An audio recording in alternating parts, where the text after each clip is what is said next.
Hey, good afternoon or good morning or good evening from wherever you're watching us from. We'll start in about 1 minute here. We'll let some folks hop on. Looks like they're still joining.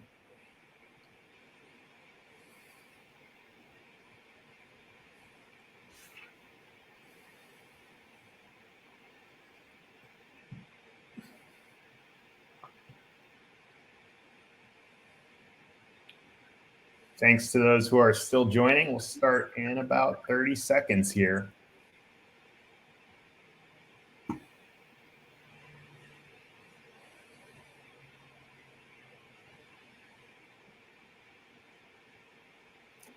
All right. Well, good afternoon or good morning, good evening, wherever you're watching us from. I'm Michael with Deliver, and I'm excited to talk to you guys today about customer loyalty and how to develop close relationships with your buyers.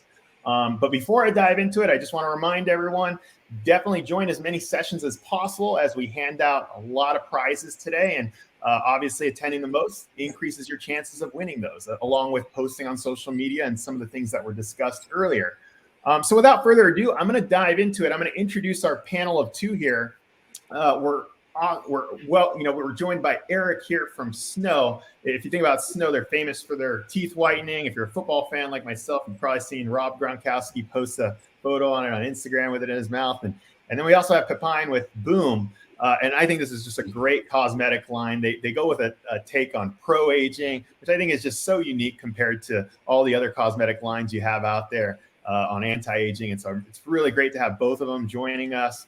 And so without further ado, I'm going to dive into both of them and kind of just open up the conversation first and foremost. I actually want to flip it over to Pepine. I've heard some great stories from this brand Boom. One of the ones I heard recently was how he was able to generate an additional $1.6 million just due to an increase in AOV. And I think I just want to open up from a high level and just kind of hear how you did that. Hey, Michael. Well, first off, thanks for having me on. Very excited to be part of the Discover conference. And happy to share a little bit about what's working for us at Boom. So Boom is a pro-age, like you said, a pro-age skincare and cosmetics brand. And there aren't many of those. Generally, as women in this society age, they get the message that, youth and beauty is great. And once you lose that, there isn't a whole lot for you. And our founder, which is Cindy Joseph, she was a makeup artist and then turned supermodel, and then created her own skincare line based on her experience with doing skincare for a lot of high models back in the 80s and 90s. And she has a really interesting life. I know we're not talking about that, but I always just want to mention her. And so we've been in business since about 2010. We've grown significantly since then. And one of the ways we are doing that is by optimizing for average order value. There's a lot of other things to optimize for. I'm really excited personally about some of the things that Eric's going to be talking about later on. But this one is pretty special because if you've seen sort of the announcement for this post, I think somewhere in there, I actually put in, 30 minutes of work, 1.6 million in revenue. And that's kind of unbelievable. I understand that, but it's actually true. So I prepared a couple slides for you all and show you actually the hard numbers of what we're doing and how that's impacting Boom and revenue. So I think if we can get into the slides, I think let's just dive in and take a look. Okay, great. So I'm going to just run you through a simple, what we call upsell funnel. We're using an app for this, which is part of the 30-minute, which is what allows you to do this in 30 minutes. And we're using One-Click Upsell by Zipify. There's other apps too. This is one we use.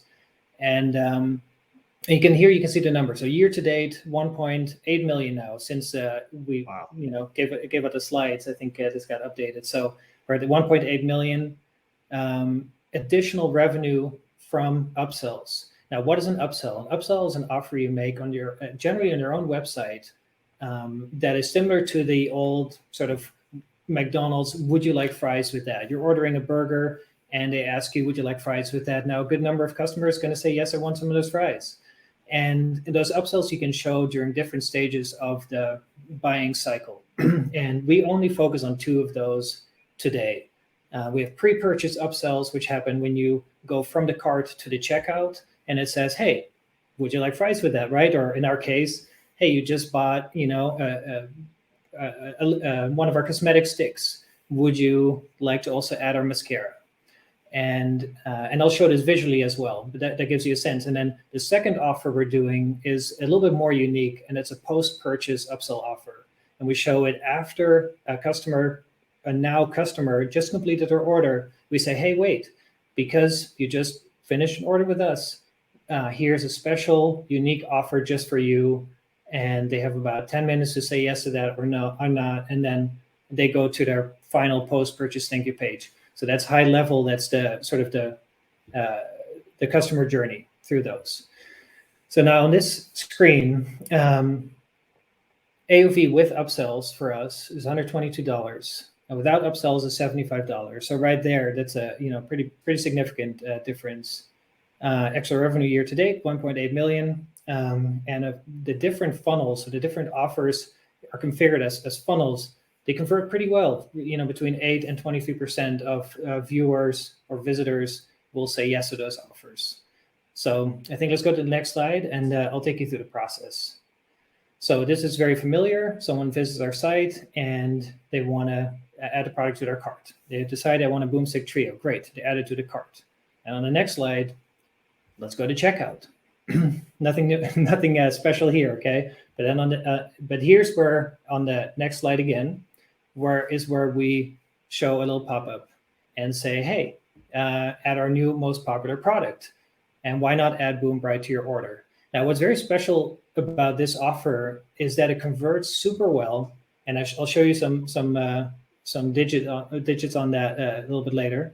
But it has no discount.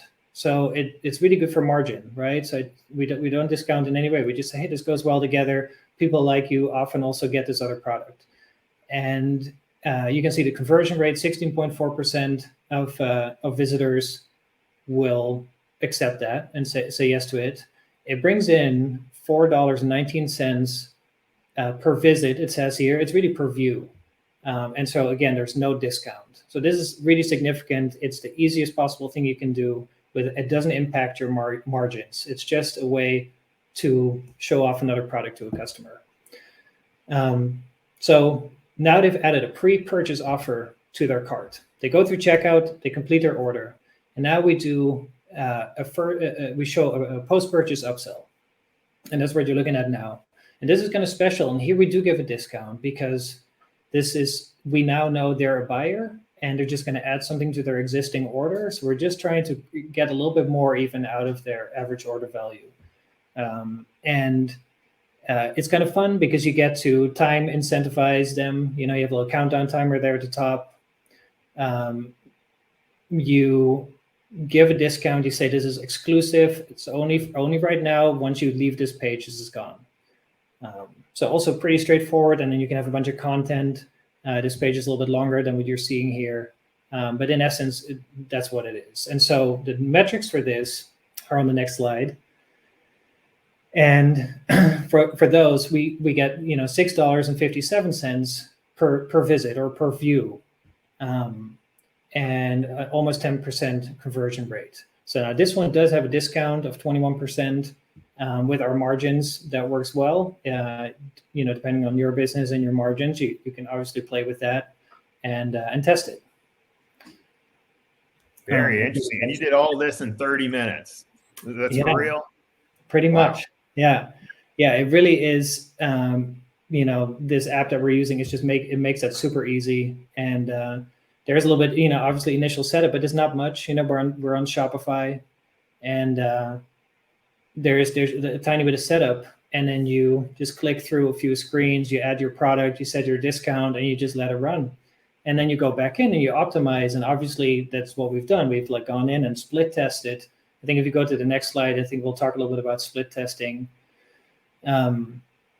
we've split tested different offers. You can test different products. Like here we were testing our mascara versus a lip gloss in the same spot, and the mascara handily beat the lip gloss, so we stuck with that. But you can also change the discount and test doing one with a discount versus another with a different discount, or have different content on the pop-up, different images, or maybe you show a video or without a video. And you change the design to copy anything you want. And, with a good tool, that makes that really easy. Got it. And are there any challenges or pitfalls that you guys faced in launching something like this? Did you try out other things before, or was this just kind of like a coincidence, came up with this 30 minutes and it worked the first time? I think it pretty much started working right away for us. We have also found that we've been doing this for years now. And one thing we found is that the easiest way to set this up is just to offer one more of what someone just bought. Now, I understand this doesn't work for all brands, depending on the type of product. But for consumables, like cosmetics, that's an easy win. You just say, hey, one more. That's it. I mean, the setup for that's 5 minutes. You're done. Not really any big pitfalls. It's just it's actually kind of fun to play with and test different things. CRO is a big deal, and it's good if you can get that right. And so we're actually we're having fun playing with this tool. Got it. And kind of like a last question to this is, does this affect your strategy at all in terms of what you guys choose to bundle in the future? It does. Yeah, totally. And speaking of loyalty, right? So when we look at customer behavior and see that, hey, the best customer group for us are customers who buy product B in addition to our hero product A, right?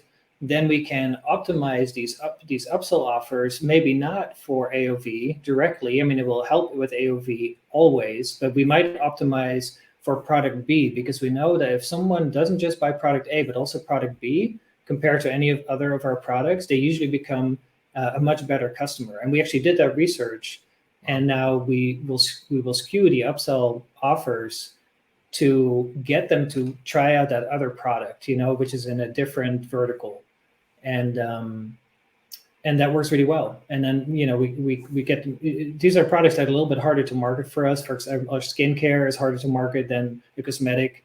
Because cosmetic, you have like a nice before and after picture on your Facebook feed, put this product on and you see it, right? And with skincare, that's not as easy, but it's really great skincare. So if we market our skincare in this way on our own website, then you get customers to try that out. They love that too. They're more likely to buy other products because now they've tried 2 products they love. So it's actually really good also for lifetime customer value. And I'm sorry, I just thought of another question here. Like, are you guys in the post sale? Are you guys broadcasting that anywhere else other than post cart? Is it something you guys have thought about mentioning with a limited time offer outside of the cart? No, we have not. That's actually a really good idea. We did think about that, but it works so well just on its own that that would require then some development time and stuff like that, which may very well be worth it. But I think it's also about expectations and managing those, and you don't want to get into a situation where someone had maybe hopes of getting something different, and now the only reason they went to checkout is with that sort of hope. And I don't really know. Like, you would have to be making sure you temper expectations or set the right ones. Yeah, I was just thinking about emails, potentially SMS. I know it's questions on Eric on that. We'll pivot to it a little bit, but I just want to solve one question that keeps coming up. A lot of people are asking. The app that you are using, is it this one click upsell? This is the one, yeah. It's Zipfight one click upsell, and we just installed it through the Shopify App Store. Great. Well, thanks for that tip. I think that's a really solid one people can go implement. I also want to save time and talk about loyalty in general. I think when we think about loyalty, we think about clubs, we think about subscription programs. I want to flip it over to you, Eric. Maybe just give a quick overview. I know I talked a little bit about Snow and kind of what you guys think about that when you think about ways to connect in different methods with your customers. Sure. Thanks again for having me to Discover Conference. I really appreciate it. And thanks, Pepin. That was awesome value with the content you just put out. So when it comes to loyalty, our biggest initiative recently at Snow has been the development in our subscription program. Snow is a little bit different than other companies that are offering subscription programs because our hero product is a teeth whitening kit. And for, I would hope, obvious reasons, at this point, most people don't want a teeth whitening kit, which is an electric device you put in your mouth, be shipped to you every month. And that doesn't make much sense, but that's our hero product. So to structure, at the same time, one of the reasons we wanted to drive subscription is to increase customer loyalty.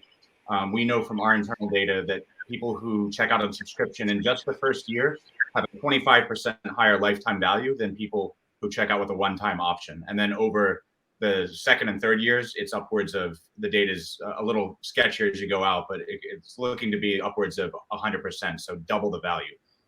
In addition to that, if you're the investor community, people that buy e-commerce businesses and invest in them are, I would say, let's put it this way, they like subscriptions a lot. A dollar of subscription revenue to them is more valuable than a just normal one-time purchase. So we really wanted to find a way to make subscription work for our business. But the challenge, as I mentioned, is the nature of our product catalog and being a primarily hero product business. So what we did is we had to make some customizations and changes to Recharge is our subscription platform. We're also on Shopify. But the way that these platforms work by default is, if you're buying baby food or something, you're getting the same item shipped. We have a teeth whitening kit. We don't want to keep sending people out teeth whitening kits. We want to send them other products. So basically what we did is we changed the product. We've changed what we offer. At this present time, we are sending people toothpaste and floss in the current iteration of the subscription program, which we now call the Confidence Club. So that took some technical work to set up with Recharge. The other challenge that we had to overcome, and I would say this is the main one, and this is what we really solved recently. We had already figured out how to decouple the kit purchase from the subscription over a year ago. That was done. The problem was the structure of the site architecture and the product catalog. The way it was set up is that we had a offer page for the subscription offer, and then an offer page for the one-time purchase.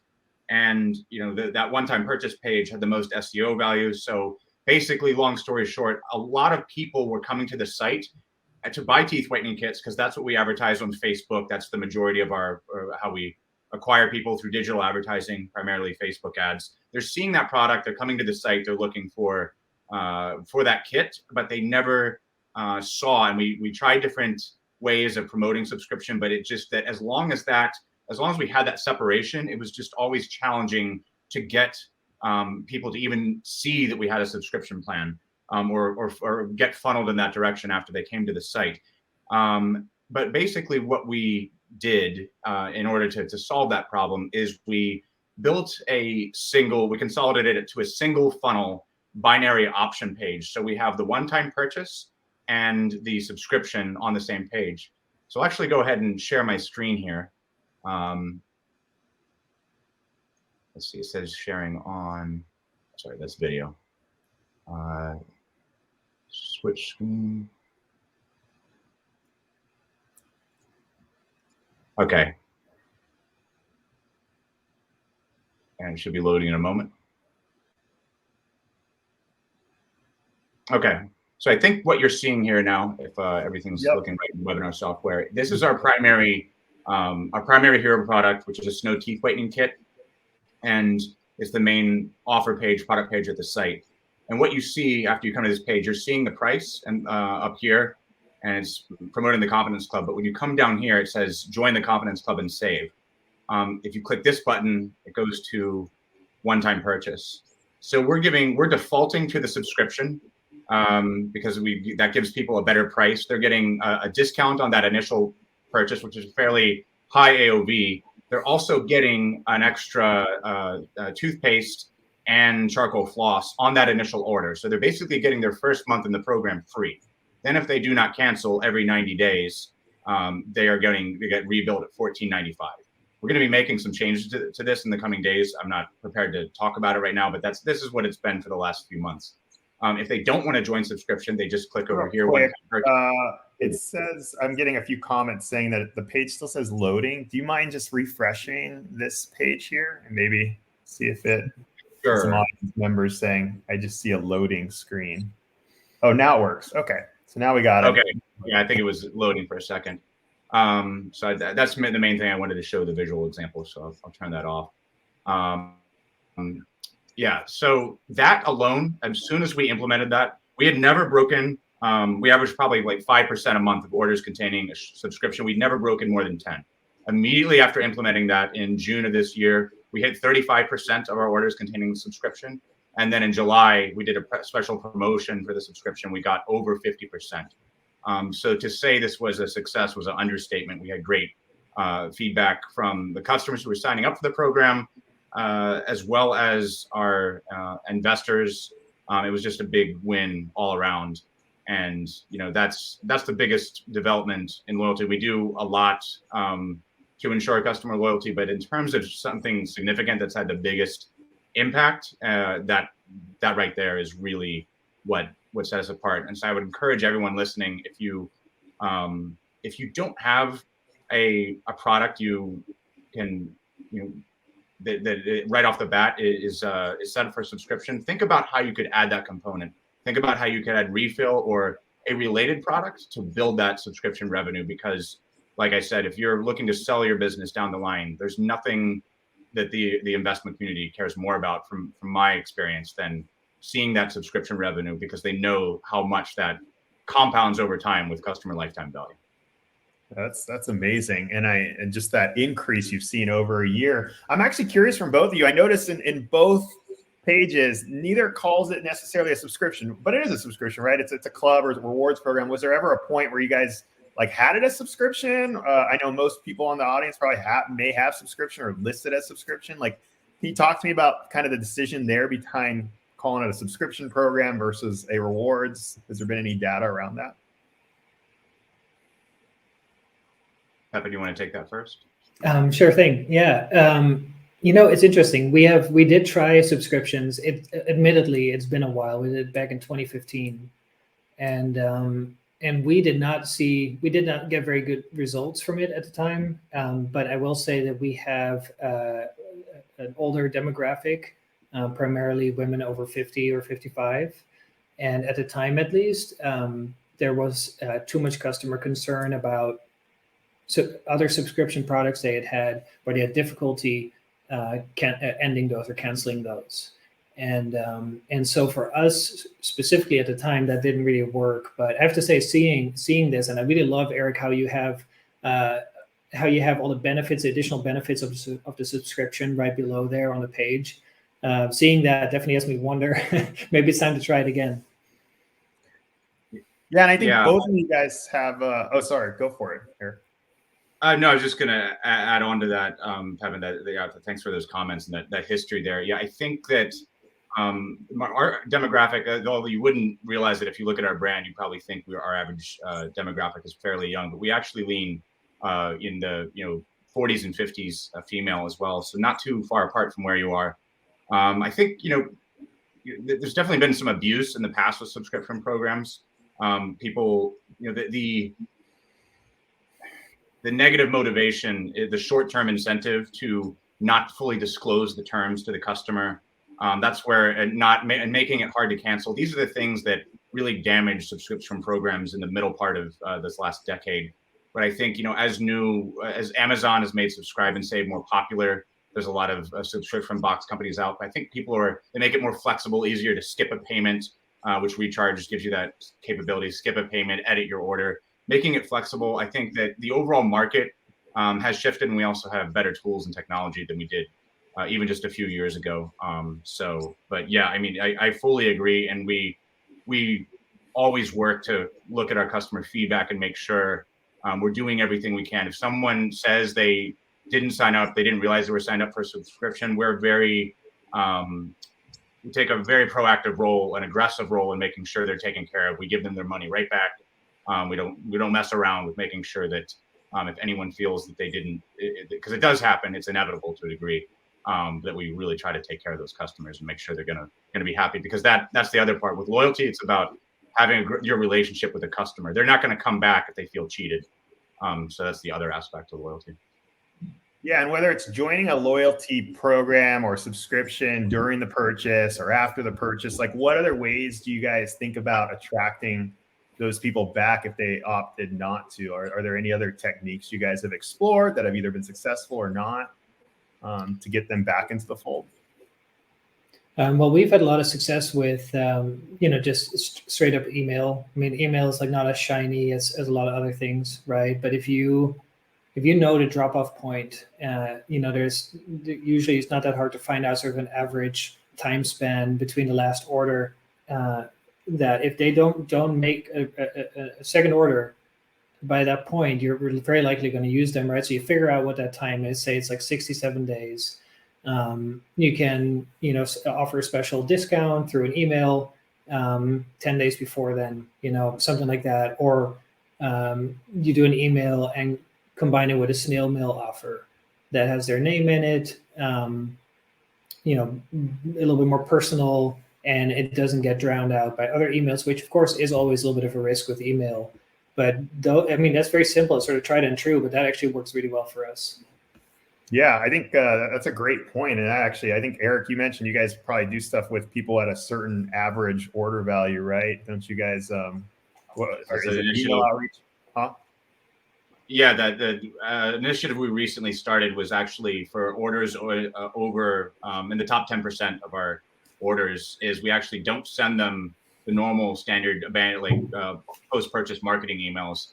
We call those customers and get on the phone with them, and we talk to them. Wow. We ask them how they're doing, if they have any questions, because we know that in most businesses, snow has been fairly flat just because we had a limited catalog. But now as we've added more products, we're seeing a much more normal distribution where 20% of your customers bringing 80% of your results. So focusing and really taking the effort to invest in that top segment of your customer base. But we try to do a job with everybody. We have a post-purchase email campaign, SMS campaigns that drive people to the first thing we try to do, after the obvious of thanking them for their order, is get them to take a before picture, because we know the best way to ensure a successful experience with our products, with the teeth whitening kit, is making sure they take the before picture so they have something to compare it to.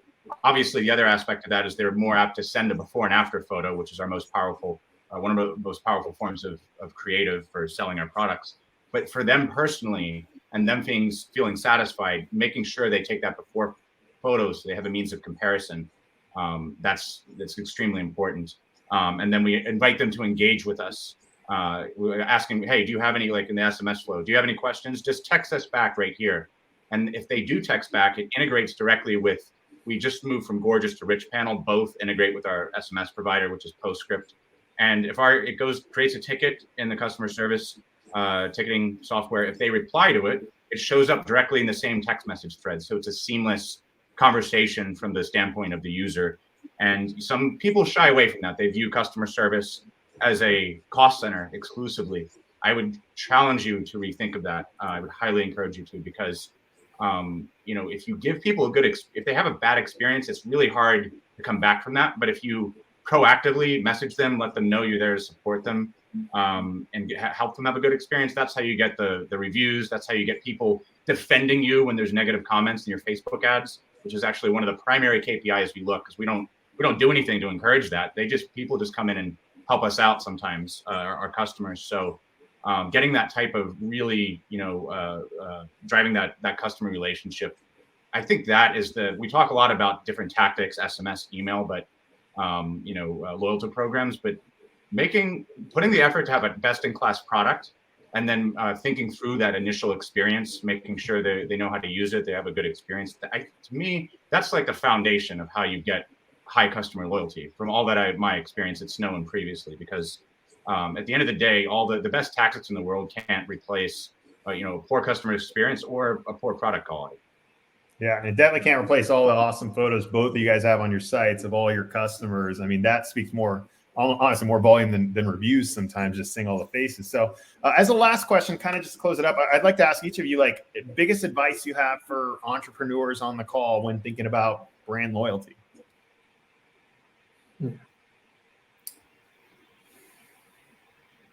I mean, I think, since, there's a bunch of people on here, right? A lot of them, and they're all going to have very different businesses. So I think it sort of ties into what you two were just talking about. I think you got to really listen to your customer. Ultimately is what it comes down to, right? You come out with a product that is good and gets better, and then you listen and you really take the feedback to heart that you're getting. And I think that will tell you a lot about, what to do, when to reach out, how where to look even for this kind of customer, because you actually take the time to talk to them and get to know the customer and who they are. For Boom, that was, we really connected with people based on this whole, this whole like societal idea, like that I mentioned earlier, which is, your value decreases or diminishes just by the virtue of aging in the society. And that's something that every woman, especially in Western society, struggles with. And so on that level too, you get to know your customer and you see sort of what they're facing in their day-to-day life, and you make a connection based on that. And for us, it meant we made a product that that highlights your beauty as you ages and doesn't try to cover it up like so many other products do. Great. Thank you. Eric, any last points there? Advice for entrepreneurs? Yeah, I think, what Pepin said, investing, speaking to your customers, obviously, Boom has been able to do from my outside standpoint, like do amazing work and really driving into the emotional needs of their audience and separating themselves, like almost a cause marketing in a way. We don't quite have that at Snow, but we really focus in on our customers in a way that I think few companies out there do.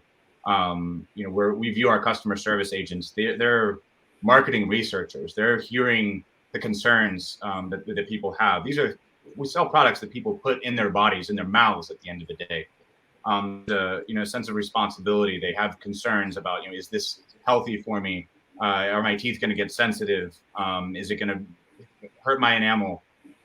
These questions need to be handled with care, and we need to really strive to understand it so that we can formulate the best marketing possible. And then just going back to what I said, when you think about loyalty, there's tons of loyalty apps out there, tons of different tactics, but focusing in on really listening to your customer, and then and like I said again, having a damn good product, really focusing in and making your product, investing in your product to make it have a high quality. You're gonna cut down on returns and issues, but you're also going to ensure repeat purchase. I think there's no better dollars invested, in terms of making your product set itself apart, as opposed to SMS and email. Love those tactics, but that's the foundation, is great product and great customer experience. Well, great. Thank you, Eric and Pepin. I'm sure I speak for the whole thousands of registrants for this event that we thank you for taking the time to speak with us and share your best practices. As a reminder to the rest of the group, there will be a recording. I know some folks have been asking some similar questions about the app and some of the material. There will be a recording, as well as attend as many sessions as possible to increase your chances at winning a prize today and for the rest of the session. So thank you so much, guys, for joining us today. Yeah, thanks for having us. Thank you. See you.